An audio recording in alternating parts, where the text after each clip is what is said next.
بسم اللہ الرحمن الرحیم۔ السلام علیکم۔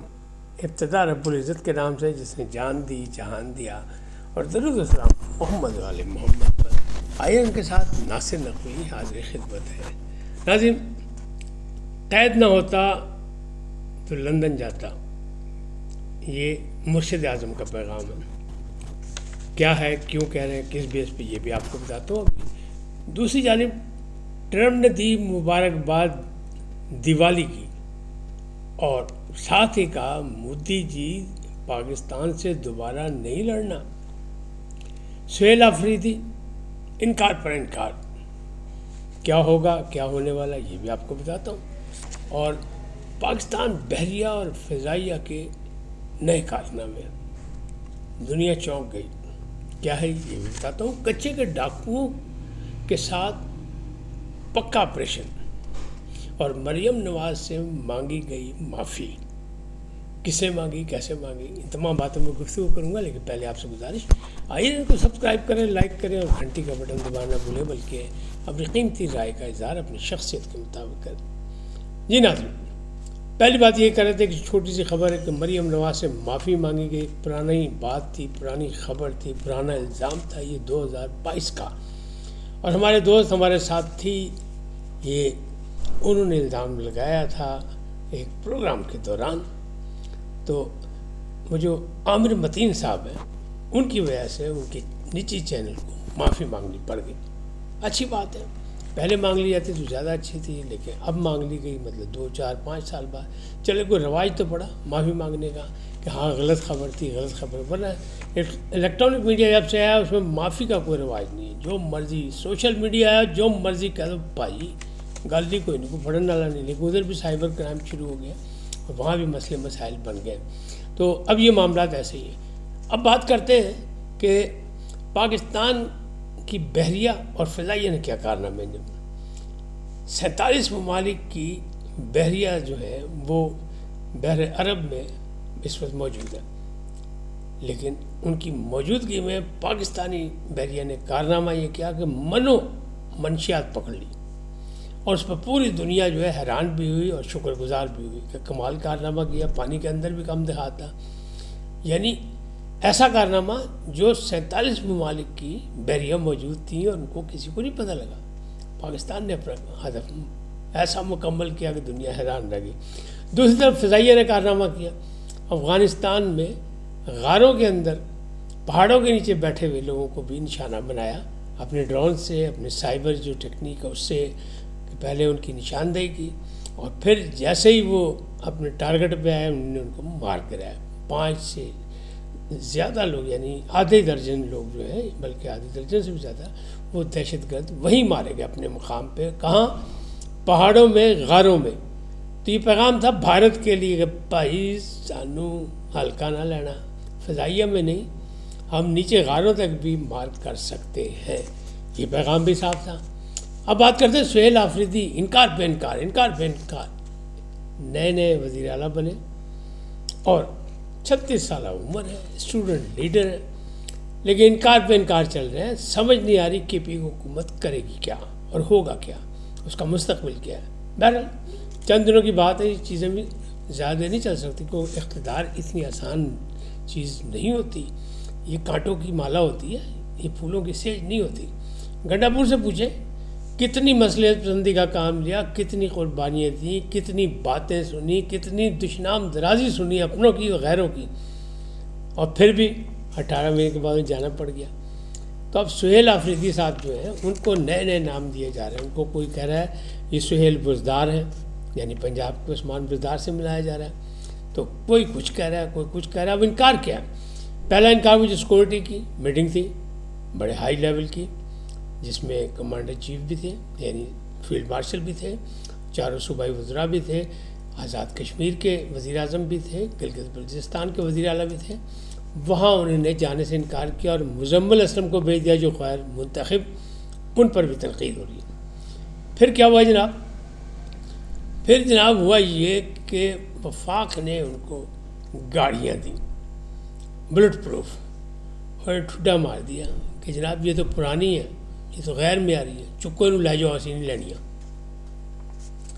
اب وہ کہہ رہے ہیں کہ کابینہ میں اس وقت بناؤں گا جب تک میں مرشد اعظم سے میری ملاقات نہیں ہوگی، یعنی انہوں نے انکار کر دیا۔ سب لوگ کہہ رہے ہیں کابینہ بنائیں، کے پی جو ہے بغیر کابینہ کا کیسے چلے گا، لیکن وہ انکار پہ انکار کیے جا رہے ہیں۔ تو اب انکار سے کیسے چلیں گی باتیں؟ بات کرتے ہیں کچے کے ڈاکوؤں کے خلاف پکا آپریشن۔ سندھ حکومت نے کام دکھایا اور جناب ایسا آپریشن کیا، 5-6 مہینے تو لگ گئے، لیکن جناب 72 ڈاکوؤں نے جناب ہتھیار پھینک دیے۔ 200 سے زیادہ ان کے پاس بڑے اہم ہتھیار بھی تھے اور 60 سے زیادہ مغوی بھی بازیاب کرائے گئے۔ اور یہ 72 ڈاکو وہ ہیں جن میں سے کئیوں کے سروں کی قیمت کروڑوں میں تھی۔ سپاہی ان کا کیا ناز کا بند، ان کو گھیرا تنگ کیا اور آخر انہیں ہتھیار ڈالنے پڑ گئے۔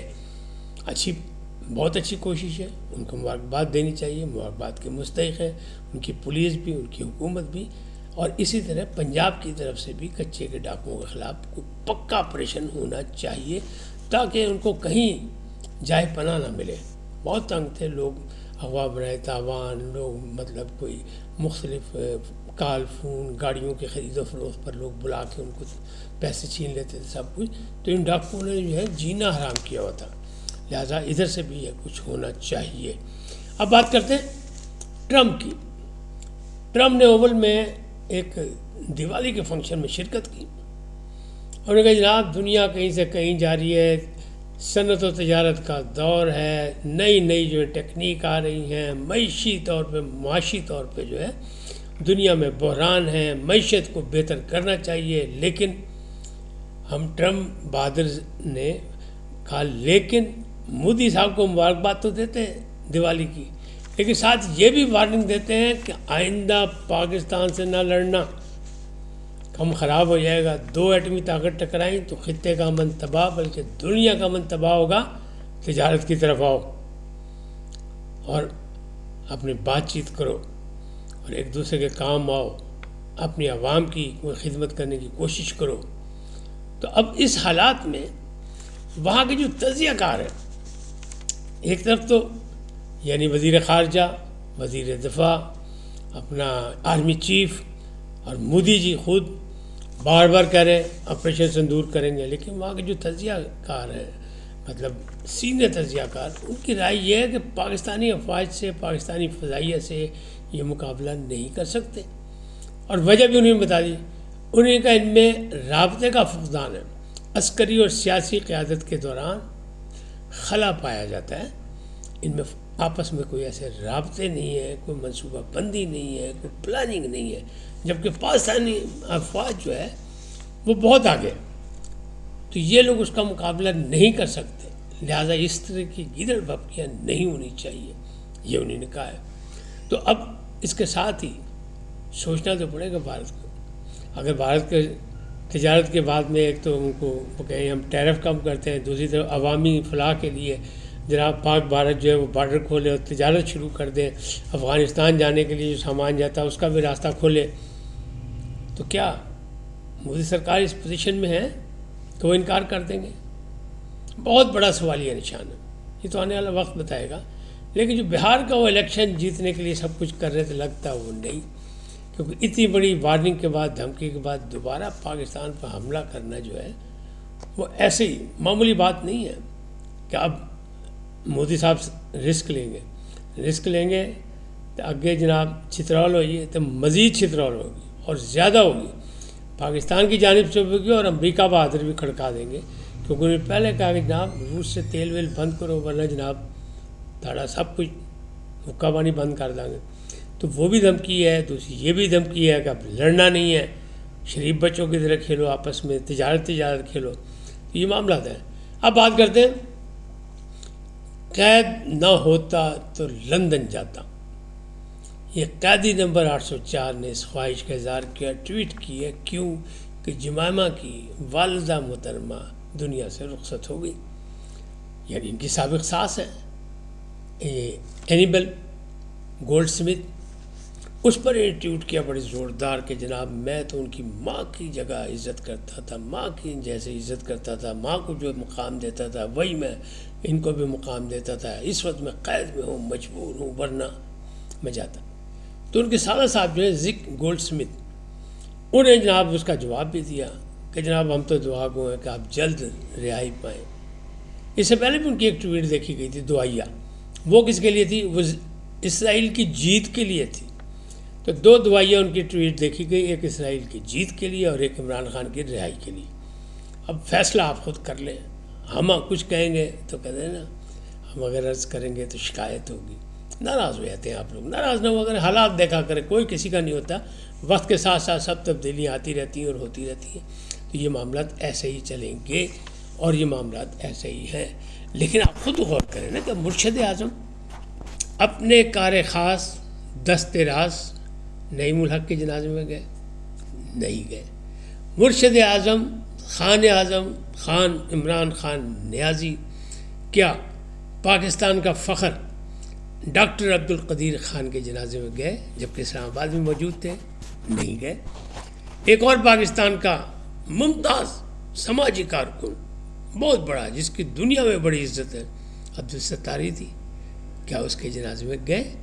جنازے کا رواج ہی نہیں رکھا انہوں نے، بلکہ بہت پرانا رواج بات ہے یہ کہ کہا یہ جاتا ہے کہ امیر محمد خان گورنر جو پاکستان کے تھے، ویسٹ پاکستان کے گورنر، ان کے علاقے میں شکار کھیل رہے تھے اور ان کا قتل ہو گیا، بیٹے کے ہاتھوں قتل ہوا تھا سب کچھ۔ تو یہ ان کی نماز جنازہ میں نہیں شرکت کیا، افسوس نہیں کیا، بلکہ چپ کر کے اپنا سامان چک کے آتے لاہور آ گئے سن۔ تو یہ تو ان کی ہسٹری ہے، تاریخی حیثیت ہے۔ اب اس پہ اگر کوئی کچھ کہے گا تو آپ ناراض ہوں گے، ناراض نہیں ہوں، کیونکہ یہ ان کی تاریخ ہے، وہ نہیں جاتے۔ کیوں نہیں جاتے یہ تو وہی بتائیں گے، لیکن بہرحال وہ نہیں جاتے۔ اور بہت سے ایسے موقع آئے کہ شہداء کے جنازے ان کے دور میں بھی دہشت گردی بھی ہوئی، بعد میں بھی ہوئی، جب وہ آزاد تھے جب بھی نہ وہ گئے نہ ان کے وزیر اعلیٰ صاحب گئے۔ اب وزیر اعلیٰ صاحب جب ڈیرہ اسماعیل خان میں ہوئی تھی تو مجبوراً انہیں جانا پڑا کیونکہ ان کا حلقہ تھا، یعنی اور وہ بھی جب وزیر اعلیٰ سے اتر گئے تھے گنڈا پور صاحب، یعنی استعفیٰ دے گئے تھے، تب وہ گئے، ورنہ اس سے پہلے وہ بھی کہیں نہیں گئے۔ وہ کہتے دل میں احترام ہونا چاہیے شہیدوں کا۔ اتنے لوگ دھرتی پر قربان ہو گئے دہشت گردی سے مقابلہ کرتے ہوئے، جوان بھی، افسر بھی، ہر لوگ، لیکن کہتے نہیں دل میں ان کا احترام ہونا چاہیے، جنازے میں کیا جانا۔ حالانکہ وقت رخصت جو لوگ آتے ہیں وہ ہمیشہ یاد رکھے جاتے ہیں، اور وہ موقع ایسا ہوتا ہے کہ ان کے والدین، ان کے پسماندگان، ان کے گھر والوں کو دلاسا دیا جائے تاکہ وہ زندگی کے دائرے میں دوبارہ پرعزم ہو کے آگے بڑھے۔ لیکن رواج نہیں ہے تو کیا کر سکتے ہو۔ اس وقت اتنا ہی، پھر ملیں گے نئے موضوع کے ساتھ۔ جاتے جاتے آپ سے درخواست، آئیے ان کو سبسکرائب کریں، لائک کریں، گھنٹی کا بٹن دبانا نہ بھولیں اور اپنی قیمتی رائے کا اظہار اپنی شخصیت کے مطابق کریں۔ سدا سلامت رہیں، لیکن پہلے پاکستان زندہ باد، پاک افواج پائندہ باد، سدا سلامت رہیں، اللہ نگہبان۔